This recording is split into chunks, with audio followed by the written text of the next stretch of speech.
Welcome to My Daily Thread. It's a great little place to get a snippet of wisdom from the yoga and the meditation masters to start or to end your day. I'm Jeff Lichty.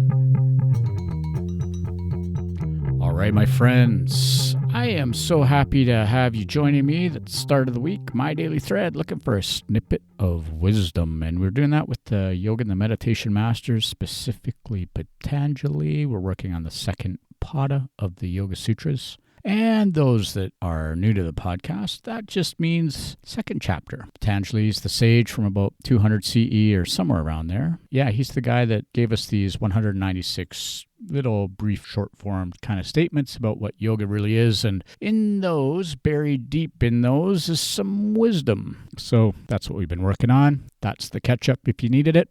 And so now we're moving right along, straight up. We're going to the second chapter, verse 2. And here's what it sounds like in Sanskrit, and then we'll break it down. There's lots to break down in this verse, so we're going to spend a little bit of time here, but it's all right. Don't let the yoga get you down, as my friend David Swenson would say. And what a great guy. If you ever get a chance to study with him, it's awesome. Anyhow, here it is, chapter 2, verse 2. Samadhi bhavanartha klesha tanu karanartascha. Woo!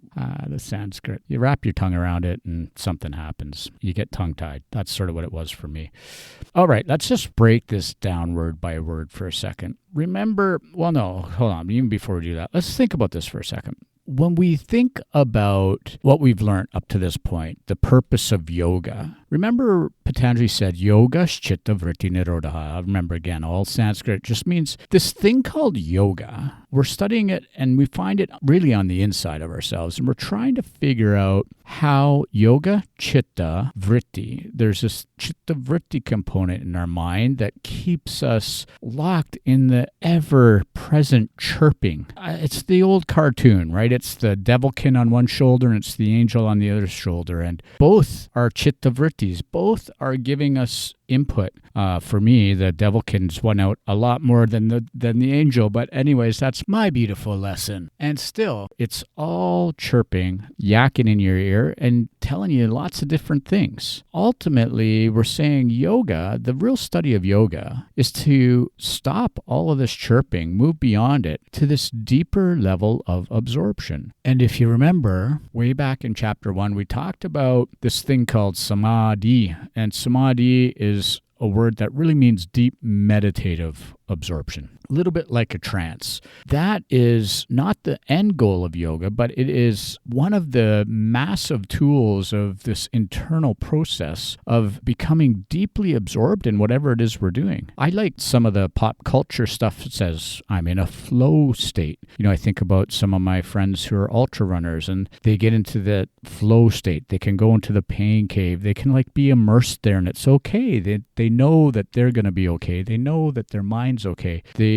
aren't going to have any detrimental problems. And in that flow state, they get really clear on what it is they're doing. And there's a spot where things start to disappear. And there's just clarity and peace. And who doesn't want more clarity and peace? Anyhow, this idea exists when it comes to samadhi. It's that deep meditative state. We concentrate on something, we merge with the understanding of our object of concentration at the deepest level. So in our study of the sutras, this is the first word of that second chapter, second verse, and he's saying samadhi is really integral. The full meaning of the whole sutra is that yoga is practiced for the cultivation of samadhi and for the weakening of the mental afflictions or kleshas, and that's what we're coming to tomorrow, friends. We'll dive deeper into this whole subject, and we will look at these things called kleshas, which are these human afflictions. They're the things that we find deeply embedded in our consciousness just because we're human. The kleshas and humanity. That's tomorrow's work, friends. All right, wherever you're at, enjoy your day. Lots of love, TL. Om. Peace out. Hey, as a post-show note today, what do you think about leaving a review on Google, Spotify, wherever, about the podcast? Drop me 5 stars somewhere. I'd love that. That'd be fantastic. Till tomorrow. Peace out.